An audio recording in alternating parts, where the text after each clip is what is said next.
Welcome back. This should be Module 5, Part B. We're working on relationship skills.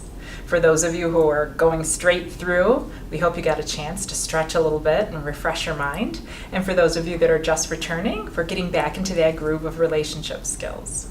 Our focus for this part of the module is going to be on social engagement and on team building. So those are the two areas we're going to be looking at closely. And as we look at social engagement, I want you to start thinking about what are the things that keep you from engaging socially. So the first activity we're going to have you do has to do with your triggers. What are those things that trigger some anxiety in you? Maybe doing some of these activities actually trigger some of that anxiety for you. And for that, I apologize. But as adults, we have learned how to cope with some of those triggers and to move on. So your facilitator will guide you through our first activity and identifying what your anxiety triggers really are. And I want you to also start thinking about how many of these triggers do you think you see in your students as well. Take a few minutes to complete that activity.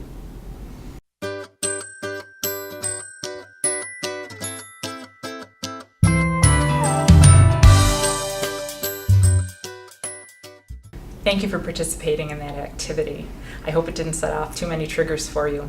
I relate to so many of those items as an adult and as an educator. And even though it may look that I have this crazy extrovert personality, when you read through those anxiety triggers, I relate to so many of them and check them off.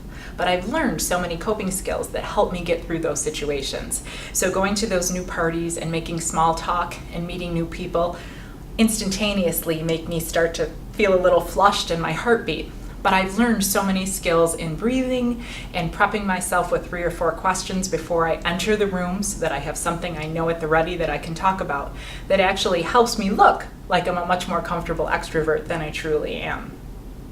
So for our students then, we probably need to have some idea of what their anxiety triggers might be and some of those coping skills that we may want to teach as a class so that kids start to learn those skills that they can transfer to other areas of their life.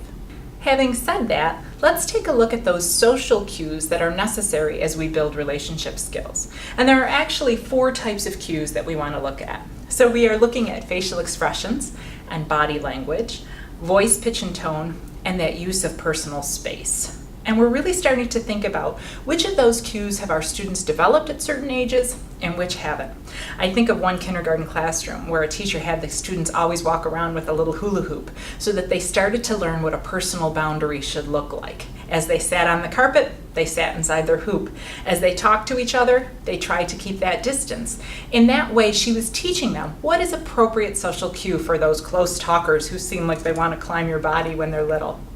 So as we think about the problems that our students may have with social cues, or even adults may have with picking up on social cues, especially as we look at more and more students with needs and that may fall on our spectrum someplace, let's take a look at a video clip to start that conversation.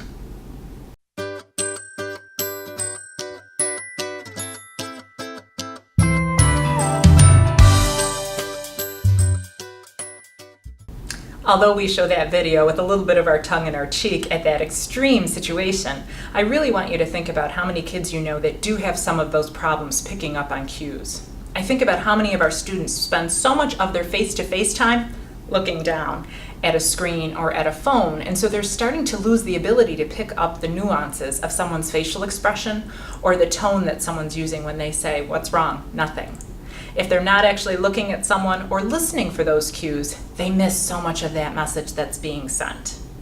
So let's take a look at the types of cues that different grade levels struggle with. And I realize this activity is going to take us from K to 12, but it really is good to look at that progression of skills. So your facilitator will guide you through an activity in which you are actually going to sort social cues into the appropriate grade level. Take a few minutes to complete this activity.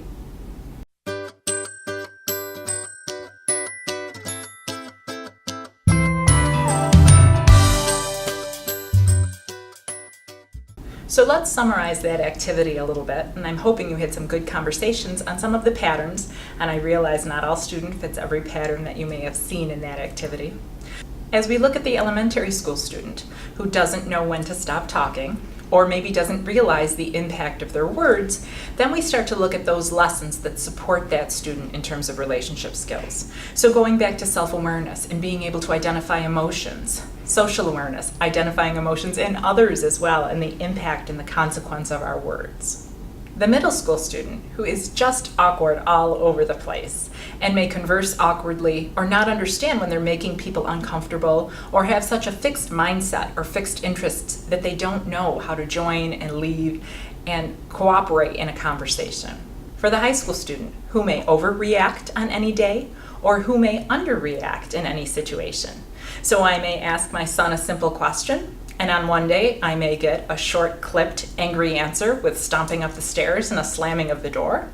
Or I may get a bland, I don't know, and I take it as such. It becomes all the more apparent why we need to teach students what social cues look like, what the expectations are, how to cope, how to react, and how to behave appropriately in a variety of situations. So yes, I know that it is one more piece of your job that has been added on. Not only are we looking at content skills as usual, but we're looking at teaching kids what appropriate social cues are and those responses. Having said that, what sometimes causes those gaps or lapses in kids' ability to be able to pick up on social cues? We see some of our students seem to have that built in almost, and they react appropriately in so many situations, and other students just seem to have that gap. I'd like you to watch this next video and reflect on why you think some of those gaps may occur in some of the students that we work with.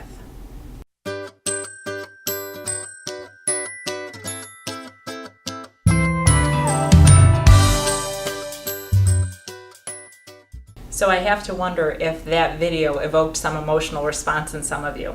I know it's hard for me, especially the mom in me, to not tear up a little bit at certain parts of that video, and I'm wondering if you felt the same. The question becomes then, not receiving that response, how does it affect a person in terms of developing those appropriate social cues and relationship skills? So do we have students that may have been raised in some kind of situation where they didn't have that healthy attachment and bonding that takes place in so many other homes? Do we have students that are maybe putting out those queries and questions and are receiving that blank stare in return, or maybe receiving a parent who's on their phone rather than answering and interacting in an engaging sort of way? When we think about all of those attachment relationships that students have by the time they reach you, we are looking at so many different relationships where they may have been met with blank stares or no reaction, or negative reactions, and how that ultimately impacts their ability to develop those social cues and to develop healthy attachment and relationship skills. Let's translate all of that material that we're thinking now about kids and their gaps and their lack of social cues and maybe why they are where they are, and start to look at the strategies that we need to actually move them forward. So the first thing I'm going to ask you to look at is the steps that it takes to have an appropriate conversation. So my first question for you to just discuss quickly with a partner would be, what are the 4 steps to a conversation? There are actually 4, so go ahead and see if you can brainstorm the 4 parts of a conversation. Take a few minutes to do that.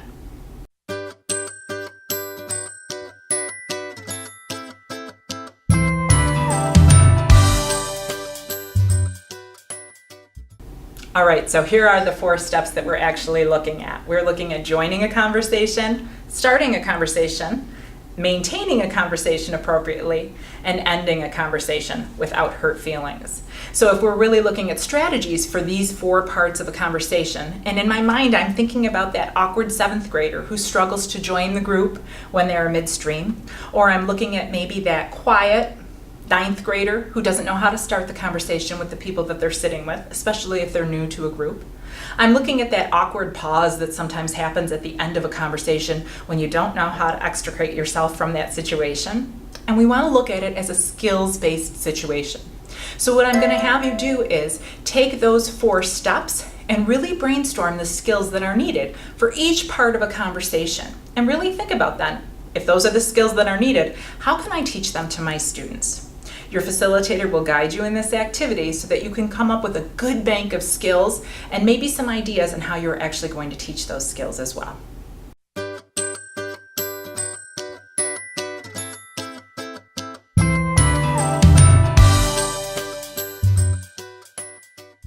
As we look at strategies then, that conversation carousel should have given you some really good ideas on where to go. And it's interesting as we think about things that you could do to have kids join a conversation. I know for my own children, whenever we are headed someplace that is potentially uncomfortable for them, whether it be a family picnic or we're going to a work Christmas party where they really don't know anyone, we do prep some conversation questions in the car before we go, such as, what's your favorite sports team? Have you been to any good movies lately? Do you like Harry Potter? Those questions and conversations then give my children a way to enter conversations in a way that feels comfortable for them. I'm wondering if you came up with things like giving someone a compliment as you start that conversation, or teaching students that they shouldn't change the subject immediately when they join in on a conversation. And that it never hurts to say thank you. I really enjoyed talking with you in order to get yourself out of that uncomfortable situation. You can even talk a little bit about body language and how when you are entering or leaving, you use some of your body language to speak for you as well in those situations.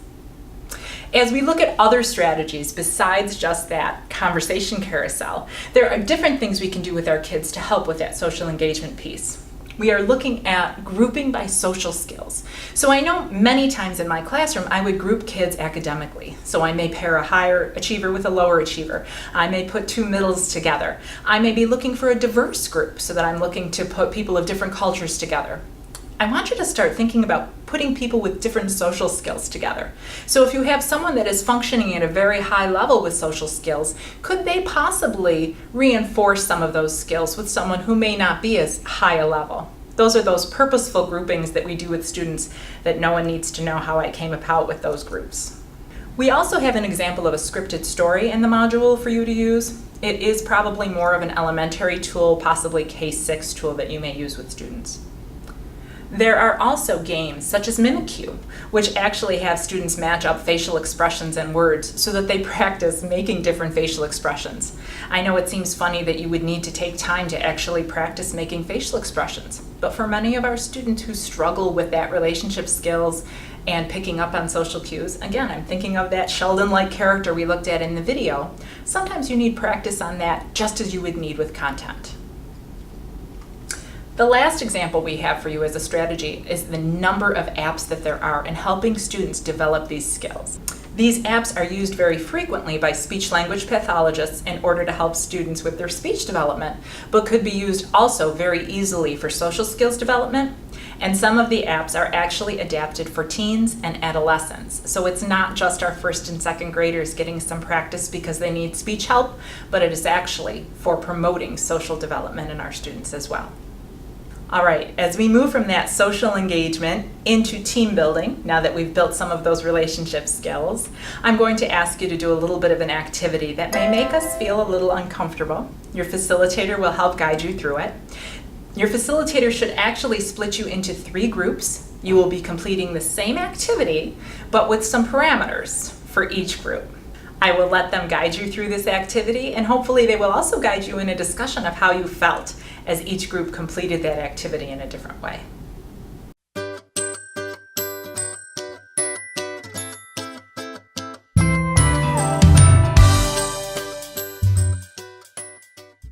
Okay, now, I hope everybody's still friends. I'm curious who won. More importantly, I'm curious how you felt. So every time I've run this kind of activity, I've always looked for who feels the need to cheat. So were there some of you who were actually peeking around and looking at each other? It's interesting when you look at the feelings of people as they complete this in terms of individual, I'm on my own, competitive, not only am I on my own, but I'm looking to get this done under pressure, or that idea of collaborative. Which group had the most laughter? Which group completed the activity in the quickest amount of time? And I realize that as an educator, there are things that we need our students to do individually. I completely understand and agree that we need individual assessments at certain points. I need to know exactly how each of my students can perform academically by themselves, as well as socially, behaviorally, all those other pieces as well. However, the method that I use to get them to that point can often involve so much more collaboration. It lowers that pressure, especially for some of my struggling low-level learners, and it also increases that sense of community and that relationship building that happens within my classroom so that we help each other as we move through. Although I agree that we have to have those individual moments for sure, and I will also say that the competitive person in me likes to do some review games with a little competition when I am sure that my students are on a level playing field and everybody actually knows enough to be able to compete. We know that the best way to learn is actually through that collaborative and cooperative process. So how do I set it up for my students in such a way that it helps build relationship skills? And I'm going to have you complete the activity that I actually run with my students every time I want to set up true teaming and cooperative learning situations in my classroom. So you are going to be doing lessons from geese, just like I teach it with my students. Your facilitator will guide you through this activity, just like all the other ones, and hopefully you'll learn a little from our fine-feathered friends.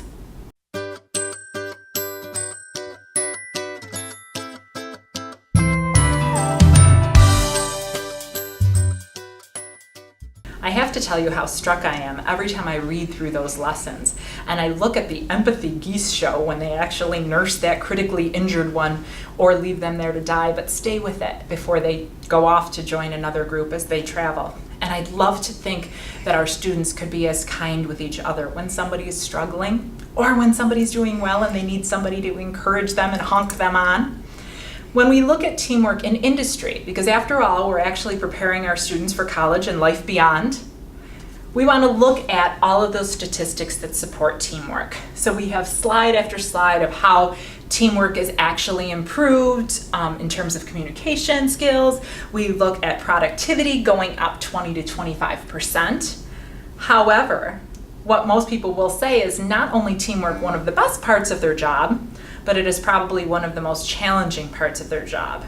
And in fact, when I saw this meme, and I thought it was just so hysterical, the fact that team building exercises are supposed to teach me everything, but in actuality, they teach me that I really don't like people that much. And I think about how that translates to a classroom. So on a personal note, I will tell you my daughter came home with a team activity. She was going to be working on a set of slides as a group and what we were going to actually learn. The social emotional instructor in me said, what a great opportunity, Grace. You're going to work with other students. You're going to listen to their ideas. You're going to benefit from this experience. The actuality of the situation was much different. She was in a group of 13. They could only work on their 2 slides of the presentation. The grade counted for all of them, even though they couldn't affect change on anybody else's slide. And it really made me think about, is that really a collaborative situation? Or is that just having kids sit near each other to complete 2 slides on a bigger project? The end result was Gracie came home with a 67%. And yes, I could have been the teacher mom who runs to school or sends the email, but we talked about the best way for her to advocate for herself and to look at changes. And she did go in with a little list of questions for her teacher and asked if she could speak with her privately about the situation. And I will say the next time that group situation came up, the parameters had changed significantly. It allowed Gracie some growth in the process, what she had to learn to accept and what she had to learn to let go, which is probably a good lesson for all of us as we are all works in progress on this social emotional journey.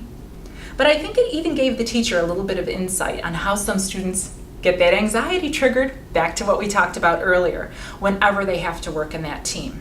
So the thing I'm going to set out for you first is talk out some of the challenges that you face with teamwork in your classroom. Your facilitator will guide you through this activity, and I'm going to ask you to only write on the left side for now. And what are those challenges that you face as you set up those teamworking situations in your classroom?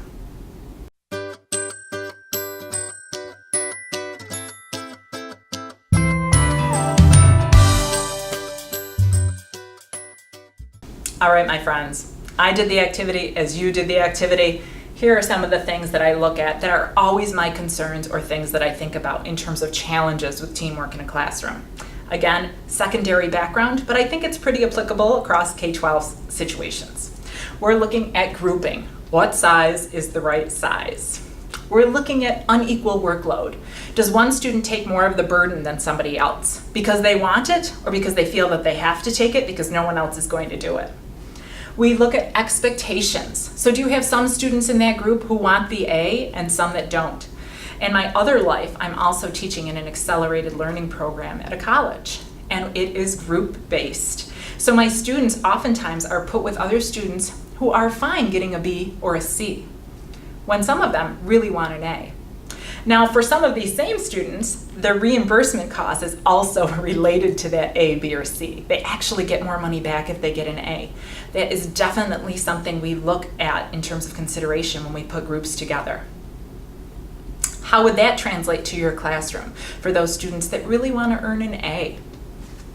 We are looking at that idea of assigning grades. How do you assign a grade? Is it just on that finished product, or are there other things you can consider?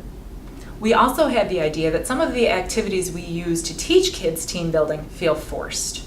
Although Lessons from Geese, I think, somehow takes it out of that classroom realm, sometimes when we ask kids to do some of those trust-building activities, they don't feel natural and normal. And maybe part of that is we haven't built that sense of community to even begin doing those activities yet. The last one that we need to look at is that teams actually do need to trust each other in order to work well with each other. It is okay for them to have disagreements. In fact, that is a welcomed part of the process, that not everybody should agree with each other all of the time. Those discourse and disagreements actually lead to greater learning and greater creativity, but that is something else we need to teach students, that it is okay to disagree, but this is what it should look like.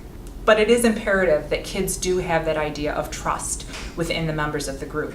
And when I put strangers together in a group, there's no way they're going to have that trust. Team building doesn't happen on day 1 or day 7 or maybe even day 30 in Rural Kingdom, where I live with my students, because we haven't built that sense of community and that sense of trust with each other yet. So now I'm sending you back to that chart paper. You had that list of concerns on the left. I want you to look at the right, and I want you to start brainstorming what are the things you can do to address those challenges. Hopefully, between that whole group of you, you are going to hear some ideas that will help you navigate this teamwork minefield that we live in. Take a few minutes to really work and come up with some strategies and things that you're going to be able to use in your classroom.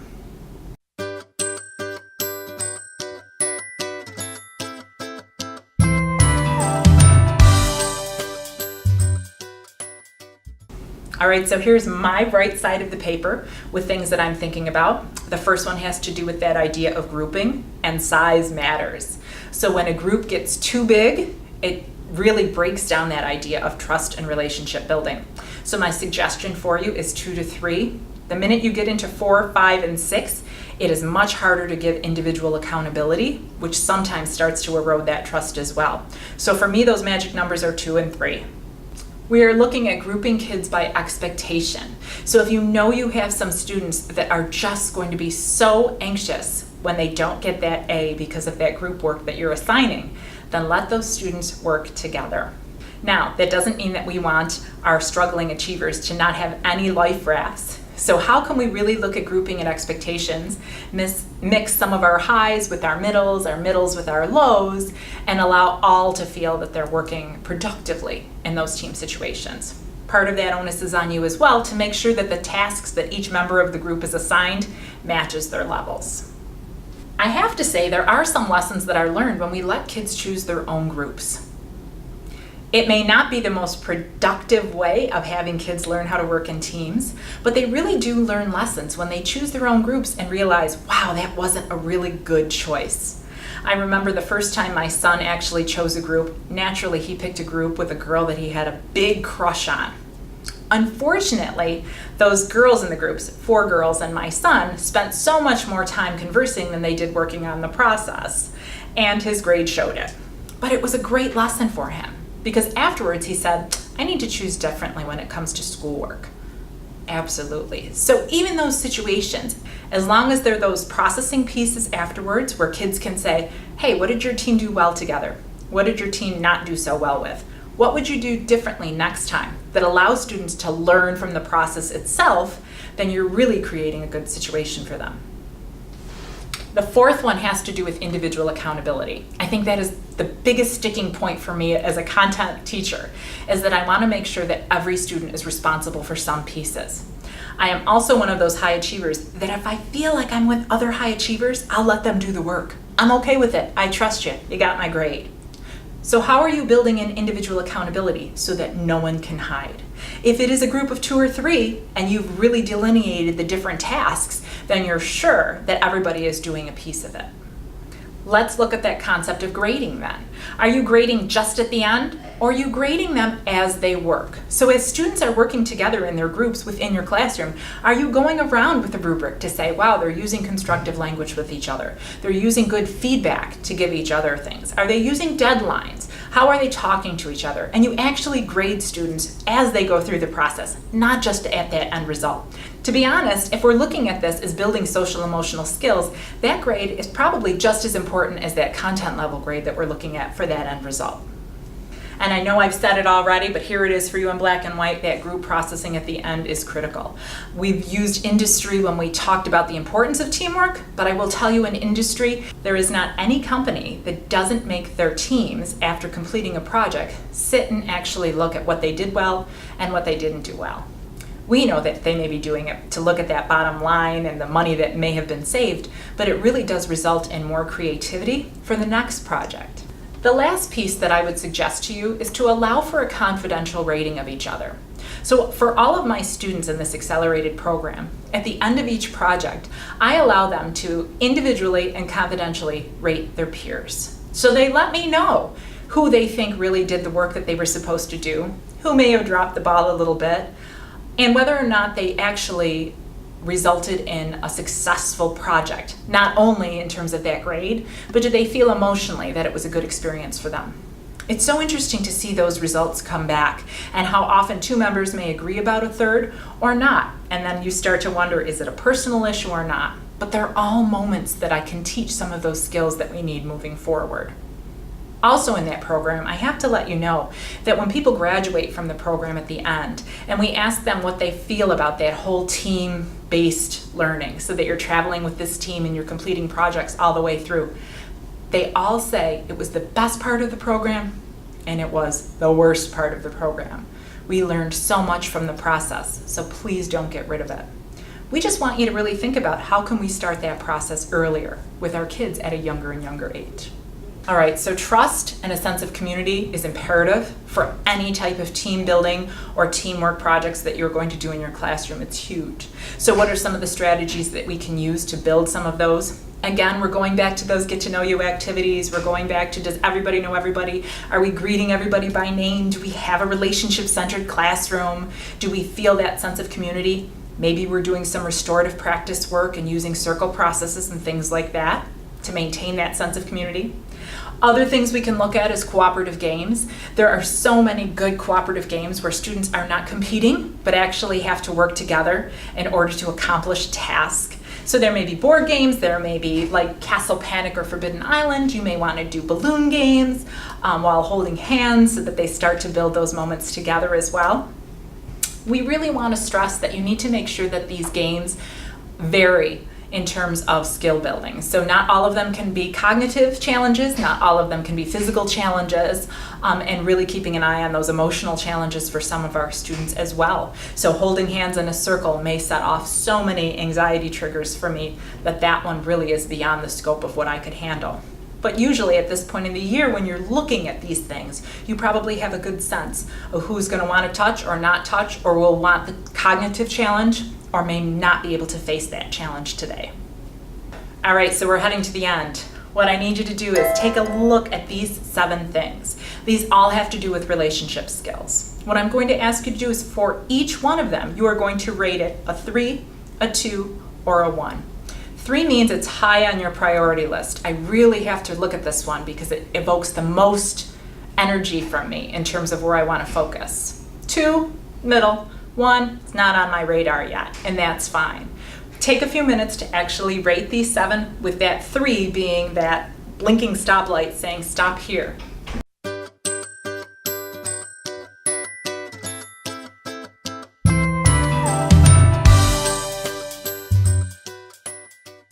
All right, so the very last question is, when you look at those 3s, I'm going to ask you, what's one change that you can make towards those 3s? They don't have to be earth-shattering. They don't have to be monumental. Sometimes just raising your awareness really helps you make those changes. So maybe you want to journal about one of these tonight, or you want to think about it, or you want to talk about it with your peers at your next meeting so that you can say, you know, I've really been thinking about that idea of social cues and how I can teach them to my students more effectively. Anybody have any ideas? And just start that conversation. So take a second to really think about a change that you want to make. Your facilitator will guide you in reporting out in some way, and I will see you again soon.